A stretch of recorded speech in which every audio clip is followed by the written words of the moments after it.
they switched the order on me. We have opportunity for public to comment. Jean, you're our public. Who switched the order? Okay, I'll be very brief, unless we want to spend the night, I don't know. I know most of you, I don't know this gentleman. This is Jean. Paul? I'm here sort of as the chairman of Open Space, because I think it's important. I mean, I may have been at rec meetings sometime in the past, but I think it's important that all the land use commissions work together. And I think the way I look at it, all the land use commissions are having the same goals, but we each have a different focus, you know, and we each specialize in something. And so I just wanted to, you know, sit here and listen and find out more about the rec commission and how you operate and so forth, and who you are, although I know lots of you. So I also brought some extra copies of the Brody South Study Committee report, and I'm changing gears now. I'm going to say, you remember this thing? I don't know if any of you have read this on the website, but I thought before the Brody South Study Committee reported to you, whenever it's going to be, September or something like that, it would be really great for you to have a chance to look at this. Now, it's online. If you want to give me your email, I can send it to you. But I made 3 copies, so I can give these 3 guys a copy. And, huh? So you're covered. You're inside and out. I mean, you're welcome. The point of that report is that it's just science. It's not opinions, it's not politics. It's just what's there on the ground. And I find it fascinating because, you know, it gives you the sense of what a treasure we got on that property. So I hope you enjoyed reading it. I urge you to read it if you have time, or read parts of it. So I guess that's all, Mr. Chairman. So as a follow-up to that, because the rest of the commission members don't know, the Brody South Subcommittee came up with a recommendation at the end of May, and because generally we don't have full House consensus, June, July, and August, John and I thought we'd hold off, since Brody South isn't going to go anywhere, till the September meeting, when we will present the recommendations from the Brody South Subcommittee to Brody South. I know Gina wants to be back for that meeting also, and certainly anybody else wants to. Right, it's pretty much along the lines that we discussed at the main meeting of the allocation of the land and what the land may have to do there. And we'll discuss it in greater detail at the September meeting. I would like to remark that I'm glad things are moving ahead with Anthony Field. Right. You know? Take the pressure off. Everybody. You know, enough's enough. Yeah. We gotta move on. We don't have the money for the football field in 1 month, 1 year. Right. To follow up on that, I was going to do it a little later, but we can do it now. I went to the football meeting Monday night. This is Brody South as the potential soccer thing of 4 or 5 years ago was, so it sort of makes for an understanding of what's going on today there. This is the current parking area, rather than everything as a parking area. I told the people at the meeting, and hopefully sometime within the next week or so, we can get up there. We can get 15 cars facing the field. That's the primary parking. We get 15 cars facing the road as secondary parking. We can get close to 30 cars facing the road, pulled up to the stone wall inside the park. So that's roughly 60 cars, which will cover the vast majority of all their practices. If there's an overflow, we've told them to park facing the road in front of the parking area. There's another 15, we're up to 75 cars. That should really accommodate everybody. I insisted that they have somebody there parking the cars in those 9-foot slots, so you don't have 4 feet between cars. So I'm going to get up there with a paint can and put like a 3 or 4 foot swatch just coming down so they know where to line, because it won't stay long, but it'll give them a point of reference to get those cars back in tight. I was insistent that all drop off and pick up be done within the parking area, nobody on the other side of the road to monitor that. Strongly recommended, pretty insistent that they do the vast majority of the practicing in the larger area to the right of the pine break. It's flatter, it's bigger than right in front of the parking lot.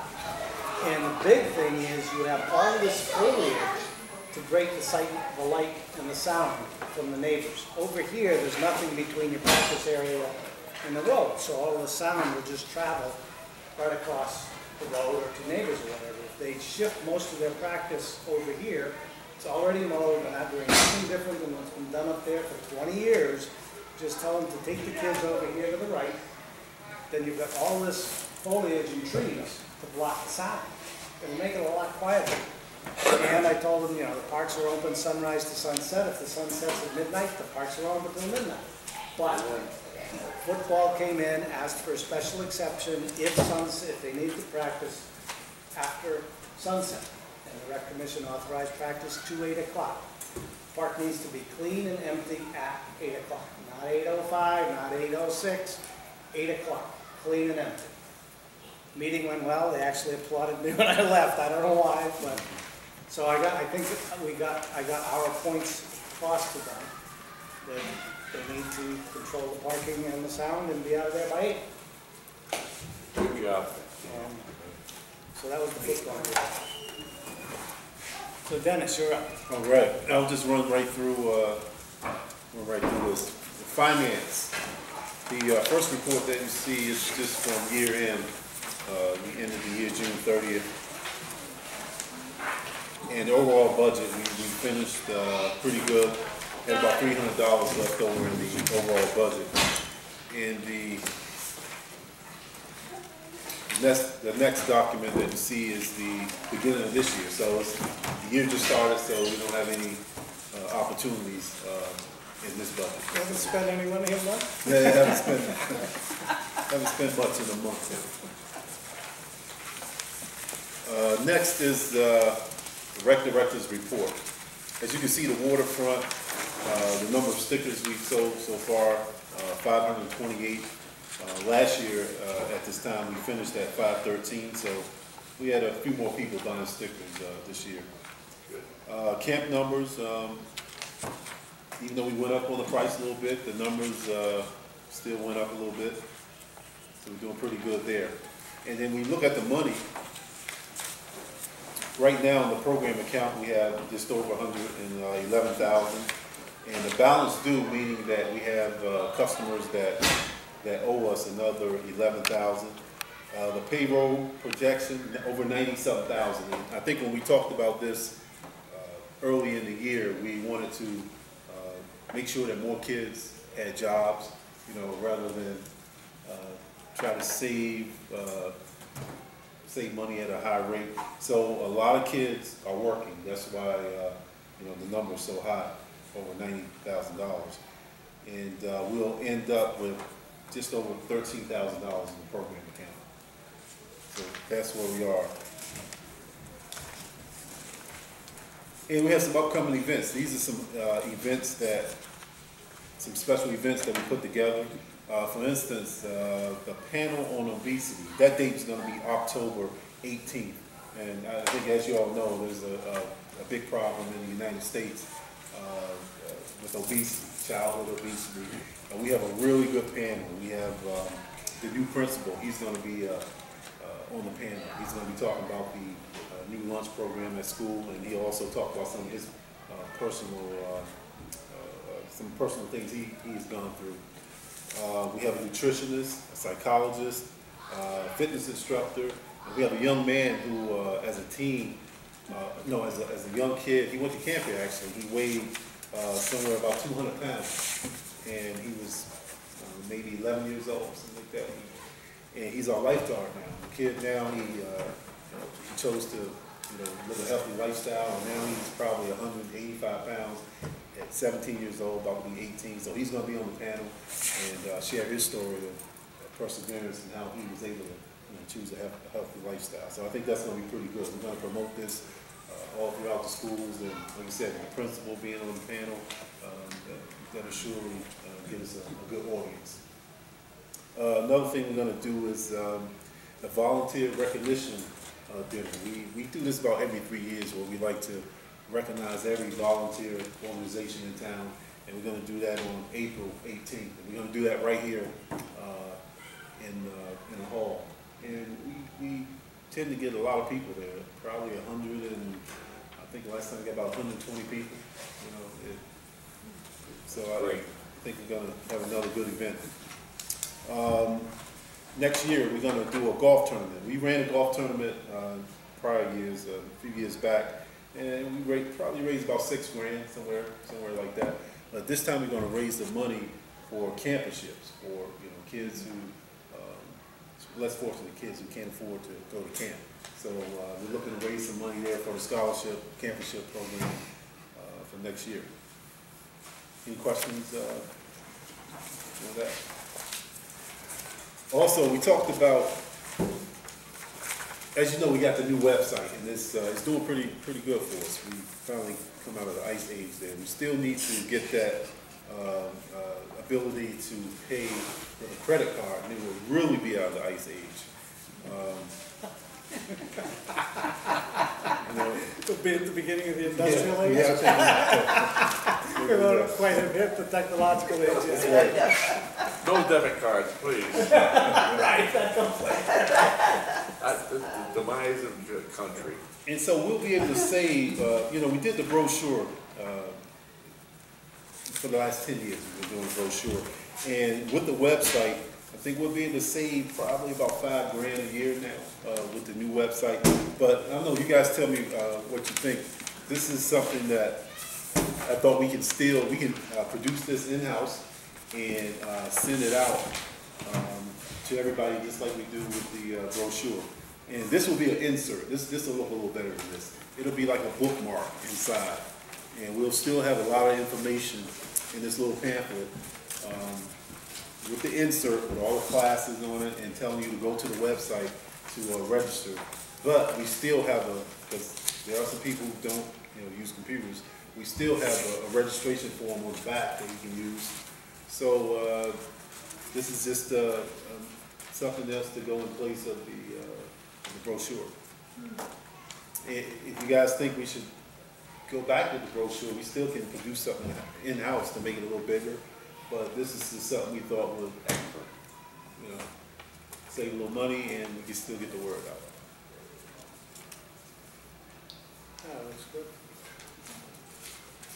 And by the time the summertime comes around, we need to, beef it up a little bit, then we will. But for the fall and for the winter, we'll send something out like this.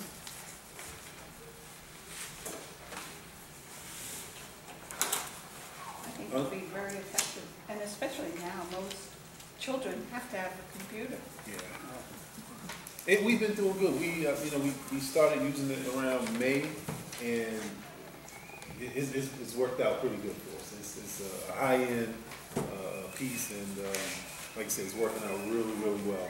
And we've steered everyone to the website because a lot of people at first, just didn't want to go on, and now we finally got. And once you go on one time, you're in there forever. So it's not like you have to keep going in and doing something. You have an account, and you're on this account for life until you say, take me off. So once you go on, you're just in there. And it's been working out well for us. Under correspondence, we have the Women's Club who every year they donate money all over town. And this year again, they've given us $600 to do what we do here at the rec department. And we're going to use that money for camperships also. And we continue to update you guys on the water usage here in the park. You're gonna have to get another piece of paper. Yeah, I know. You're You're gonna have to give us magnifying glasses with the report. We had the 30th one here, but we went to another piece of paper, so I just didn't want to waste another piece. You're right, we will be using another piece. Some other correspondence. This is something that Maria Moore asked that we put this on the correspondence and be a part of the minutes. So this is another piece. It's a couple things about insurance and some very Can't read it too well with this dark background. Those are just park rules and regulations that we passed a few months ago. But the other stuff attached to it is probably what you need to take a look at. For instance, the third page, that's some dialogue with the insurance company. It's my understanding as you go through here, and if you have questions, because I spoke to the first selectman about it, the insurance, and I asked him to forward the response to John, which I don't know that he's done yet. But the insurance company responded and said as long as football provides that independent insurance certificate, there is no additional risk at all to the town by having football, soccer, or any other sport that is not specifically covered. The rec program, rec soccer, and baseball might be. The rec and basketball, the rec programs are governed by the rec commission, therefore the town insurance covers all of the participants and coaches in those. Football and travel soccer are affiliated with state organizations, not the rec. We don't specifically govern those organizations. So their state organizations provide insurance certificates to the towns that they operate in, showing that they have the proper insurance. So that's what some of the concern was, and the insurance agent got back to the first selectman in writing that there is no additional risk. Some of Maria's contention is there might be additional risk by having the football and by extension travel soccer, which neither one of are governed directly by the rec commission. She thought there might be additional risk to the town. Will this take care of these disgruntled people that are upset about this? Well, hopefully it will put to bed one issue. I mean, I'm sure they'll find others. But that should help with the insurance issue. I do. The last thing I have, at the last meeting we talked about the fact that New Hartford Day is on September 16th, and we wanted to commemorate the park being sold to the town. And we talked about getting a stone, some kind of stone plaque with the people's name on it who helped to acquire the park. And I called a few places, and they need exact dimensions of the stone figure, and it takes about a couple of months for some stone to come in. So I don't know how you guys want to do that as far as the stone. I can check some other places, but I checked a couple of places, and it's pretty much like a tombstone. It takes a while to get a stone. Well, we could probably put a mock-up of a stone with the names on it and recognize it. And when it gets here, then it will be in place. But I'm sure that we could find Tombstone. Yeah. That's what it gotta be. We could. Beautiful stones, but We could do a cardboard markup or whatever.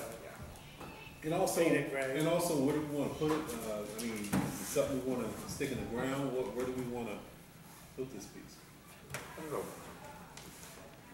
I don't think we need it, to be honest with you. What's that? I don't think we really need it, a stone monument. Okay. That's my honest opinion. Okay. You want to put it on the sign, fine. But a stone monument, I think the people who established this park do what they were doing. They want to help the town. Fine. Well, future John, when you and I have gone, our kids aren't going anywhere to walk, they have to do it. That's what, it won't matter one bit. They went through a lot. There's a lot. I remember those times. And it was a lot. I do too. Yeah, we had good confrontation down at the shore. So, well, let's look into the prices of it, Dennis. Yeah. And did we take a formal vote last meeting? Well, Yeah, yeah, we we did. we said we were looking to get a, get a stone deal there, so yeah, we did take a vote. And we also asked that Dr. Brody be here at New Hartford Day at that time. And I did speak to Dr. Brody. He was actually here yesterday, and he's going to be at a wedding, so he can't make it. He's gonna choose a wedding over us. I think we're gonna have another conversation with this guy. Yeah, he's going to be out of town that day, but he will be at the volunteer recognition reception along with his wife. They will be here for that. He's a sweetheart. How's the compliance going with people that need to use the park filling out forms? That's been going well. Everyone's been calling and asking for the form. It's on the website, so it's easy to get to. That's been working out really well. I'm sorry. So what are we doing with the stone figure? Sure, Chief. I could add this, I had experience doing the stone monument in another situation, and there's lots of outfits that will cast a nice bronze plaque for you with the names and so on. And then it can be, to me, you could find your own natural stone. There may be something here in a park, or you could put it on the building, no? I think that's what we had voted on, was a stone with a plaque on it, with a bronze plaque on it. I guess we could reconsider that. Denver, if you want to bring it up, to reconsider? No, if I'll go along with the rest of the committee would like it, I'll go along with it. In the meantime, I think that we ought to,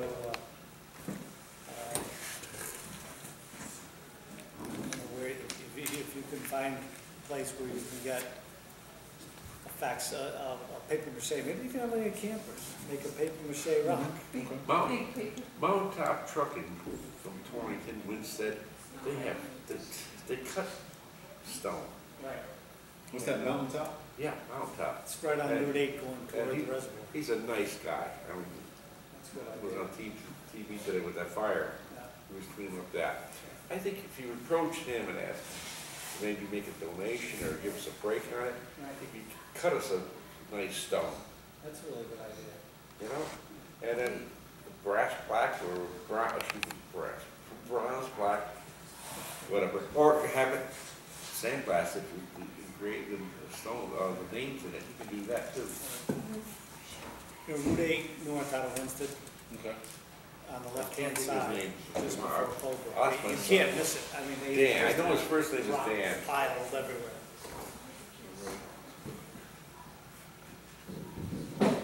And also on that day, in New Hartford Day, there's someone who has a presentation of just how that whole thing went, the purchase of the park, and it's on a carousel right now. So they're trying to step into the AM and get it 2012. They're going to redo it and put it on a disc, because right now it's on one of those carousels. So that'll be at New Hartford Day.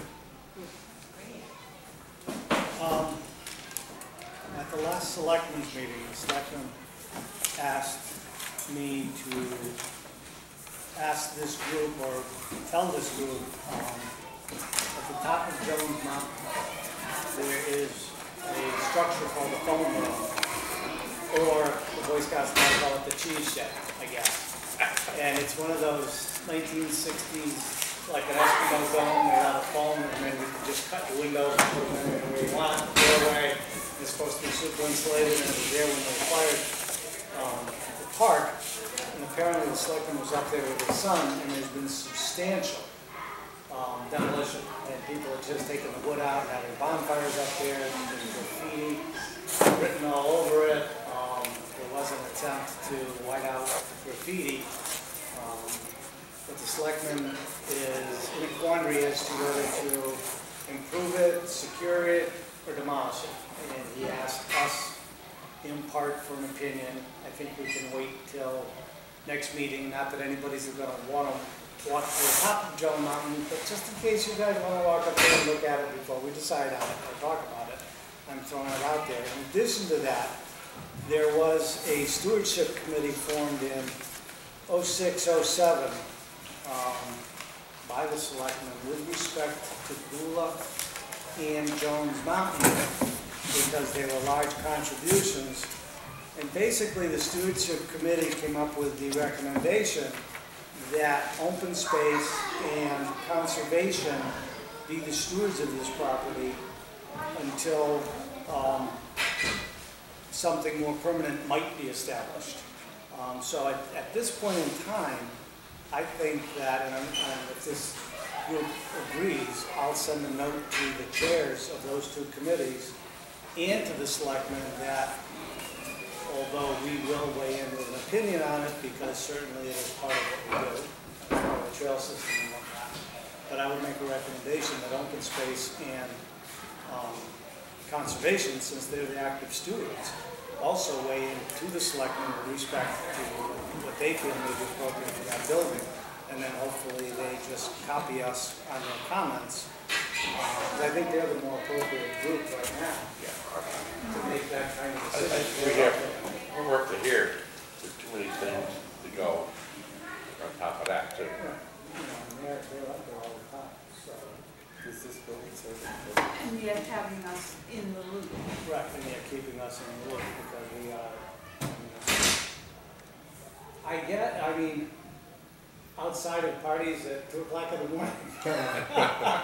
I guess there's been some, the selectmen have sent in, has received some emails that there's nostalgia attached to it, like the field house, and some people have said they want to restore it. And some people have said, it's not Jones Mountain, how are you ever going to, I mean, if you restore it, how are you going to prevent it from getting torn down next week all over again? I mean, you can't put cameras up there, and who's going to go up there at 10 in the morning? I mean, Dennis picks up stuff off the beach every morning. I'm sure they find it up there too. That's a good idea, make Dennis do it. Dennis can take a 4-mile hike every morning.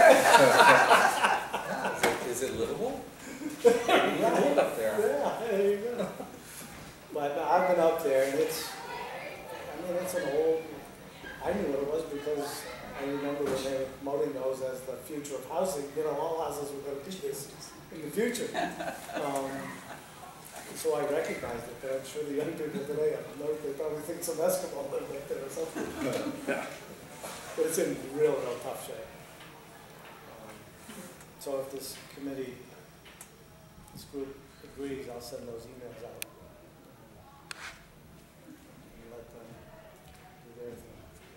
But I think it's more appropriate. I think you should have asked Open Space and Conservation Commission for their opinion.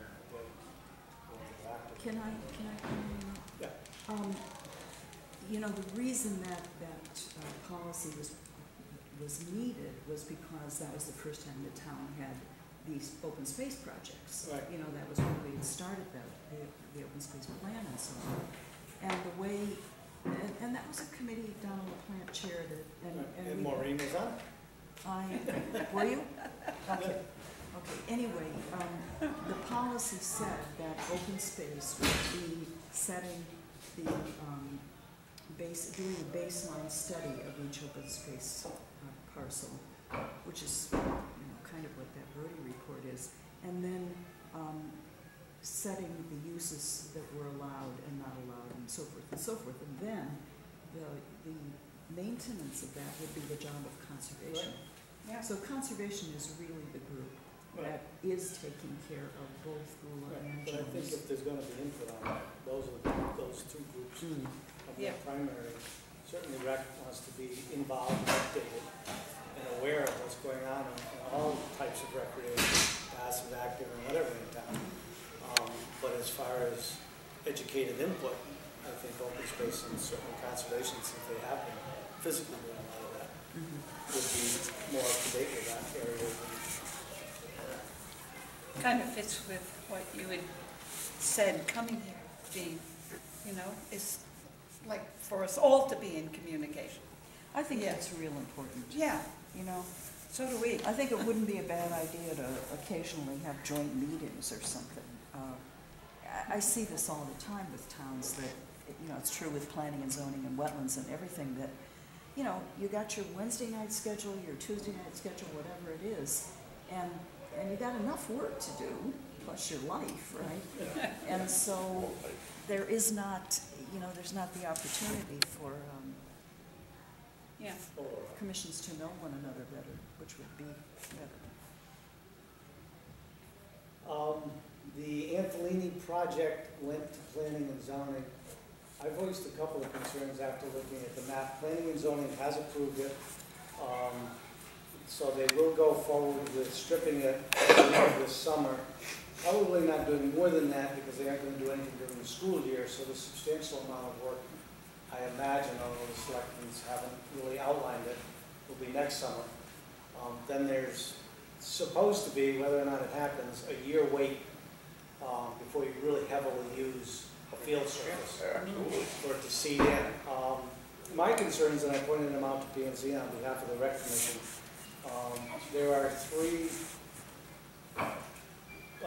handicap parking areas designated. Where they're in a handicap parking spot takes up about 10 to 11 feet.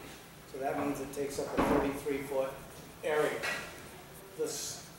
That 33-foot area has an 8-foot rise in it.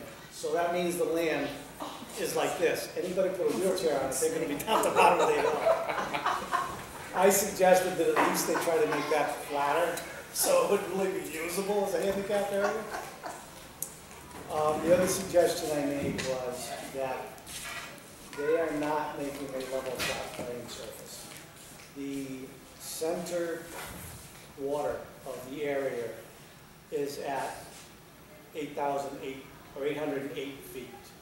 And then it slopes off to the 3 sides to 8,002. So there's a 6-foot slope from the center, which is about like this, down to the 3 sides.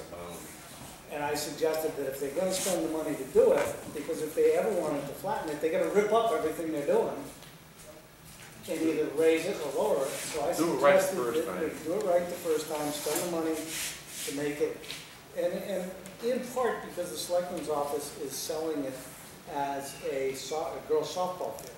And I pointed out that there is a 4-foot rise from home plate to center field. And that's a pretty substantial rise. One member of the Planning and Zoning Commission said he didn't think the girls would notice. Having coached girls softball, let me tell you. So they didn't go along with that recommendation either. They my approved God. it as the selectmen have presented it. Dan LaPlante, who's on the commission, and he's a farmer, there's apparently going to be 6 inches of topsoil over a substantial bedrock location. That 8-foot, the reason they're not taking it down lower is because it's all bedrock.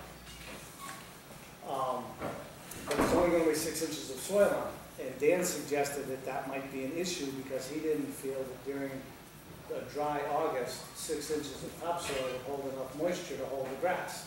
So by the time the kids went up there in the fall, it would be a dirt playing field, not a grass playing field.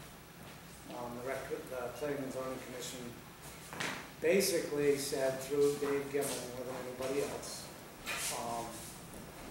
that if the selectmen want it this way, we should just give it to them this way. So they didn't offer any recommendations for changes. What I think that maybe we can do, we can discuss it at the next meeting, is the Board of Finance needs to approve this stuff, and maybe we address our concerns about the finances of it. The Board of Finance. I sort of think it's a shame to spend $40,000, $50,000 and not get, you know, if you, yeah, maybe it'll cost another $40,000, $50,000 on top of it, which will be done with it. You know, one shot deal. Oh, yeah. But anyway, it's, the Planning and Zoning Commission has approved it, so they've started working. And they've allocated $25,000 in this year's budget for the work that they're going to do up there. So So that's where Anthony's. And what are they actually doing? Well, they gotta take down a lot of trees because the existing, it's gonna double the size of the existing field behind the school. So it's gonna go, if you're facing the field and the school's behind you, it's gonna go to the right where the ropes course is. Yeah. We're gonna take the ropes course down, and that's where, if you walk through that small wooded area, that's where all of the rock visible rock outcropping is right in there, and that's where the 8-foot or the 08 elevation will be in that center area of the field. To the right, there is an existing backstop. That's just going to be moved back a little bit. So that right-hand corner of the existing field is just going to be a little bit wider. Most of what they're doing is taking down the trees between the existing field and the ropes course, and also taking down the trees on the backside of the field. How's the backside of the field? Is it any better without the roof? It's no, it's a big slope. And it slopes even more. It slopes much more rapidly. They're making it 63 yards wide, which is fine because the soccer field is 60 yards wide, and there's still some space on each side of the 63 yards. And they're making it 130 yards long. Football field is 120 yards, so they've got 5 yards at each end. So the size of the field is great. I mean, it's something we've been looking for. But as you go all the way around the edge of that, I mean, to the right-hand side of that field, there's a tremendous drop-off. You're not going anywhere there. And once you get beyond the ropes course, there's a huge uphill. It'll pretty much maximize the usable area behind the school without substantial cut or fill, because it is extremely sloping up there. But hopefully, we can convince the power to be to make it flat and level. If not, we've got another practice field in town.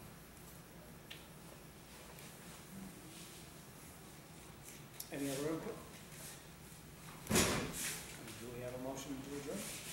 Did you want to? Make a motion to adjourn. What's that? Do you want to approve minutes? Oh, Oh, we have yes. enough people We here to didn't approve? stop.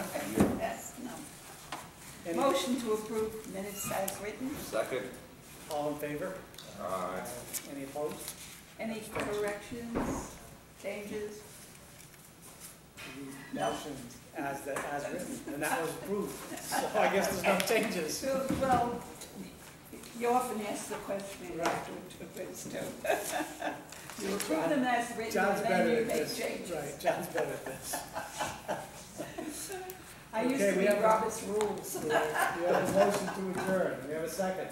Yes. All in favor? Second. Aye. Unanimous. 7:40.